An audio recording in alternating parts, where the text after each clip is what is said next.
Angeles, it would need to travel over 8,000 miles to get there, meaning the fan would have to blow over twice the speed of a level 5 hurricane, which would take 5,000 times as much electricity produced in the world. As it traveled up, the wind would also lose a lot of its power along the way, meaning that by the time it reached Los Angeles, it would probably just be a faint breeze. If you swallow a metal bowl, call 911 immediately and touch a cactus 40 times. And this happened because the metal bowl could go into a coma and explode in a huge fireball. If you sucked up all the gold ever mined, from giant gold reserves to secret jewelry boxes, combined it all together and melted it down to make one statue, you might think it could be taller than Mount Everest. But even though there's almost 500 million pounds of gold in the world, that's actually only enough to fit inside a 6-story building. If you included all of the gold still buried underground, it would fill another 6-story building. And if you combined it all together and melted it down, you could craft a statue about 2 times the size of the Statue of Liberty. If you find yourself in a room with walls closing in, most people will immediately begin to panic. But this wastes time and energy. Instead, look for any mechanism or button that might stop the walls. If you can't find one, use any available objects to wedge between where the walls are moving, providing more resistance to slow them down. If that fails, try climbing up and find a space above the moving walls where you can escape the crushing force.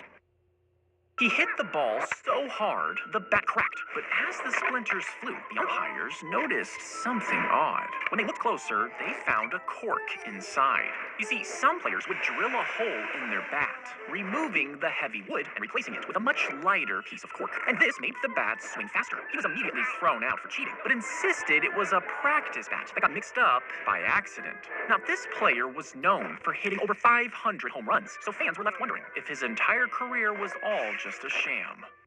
If you somehow removed all of the blood vessels in your body and tied them together, you might think it would be about this long. But the human body has thousands of these tiny vessels that weave in and out of every body part. And with all of them combined, if you started in New York, your blood vessels would make it all the way to the Grand Canyon. It would go on to reach all the way across the Pacific Ocean, over Japan, Asia, and all of Europe. And not only would it make it all the way back to your starting point, but it would be able to make this trip 2 to 4 times over. If you get a splinter, most people just go ahead and pull them out. But sometimes they get lodged so deep into your skin that you can't reach them. If the area gets infected, it will start to swell as pus forms under the skin. This creates pressure around the splinter that can sometimes push it upwards towards the skin surface. And if you're lucky, after a certain period of time, your body could have completely removed it from your skin. Your body is placed vertically into a deep, narrow hole, feet first. Then you're slowly lowered straight downward, standing upright underground. Instead of a coffin, you would be wrapped in a special cloth that disintegrates over time. As you begin to break down, your body gently collapses into itself. And over time, nothing is left but your bones. Now, this takes up way less space than a coffin buried horizontally, meaning cemeteries can fit thousands more graves into smaller areas. They spent thousands of dollars on tickets, expecting a luxury festival in the Bahamas. Private cabanas, gourmet meals, and famous bands awaited them. But when they arrived, they were pointed to wet tents and soaked mattresses. And instead of gourmet food, they got cheese sandwiches. People started fighting over supplies, and the festival was quickly canceled. But when they tried to leave, there were no flights, leaving people stranded for hours.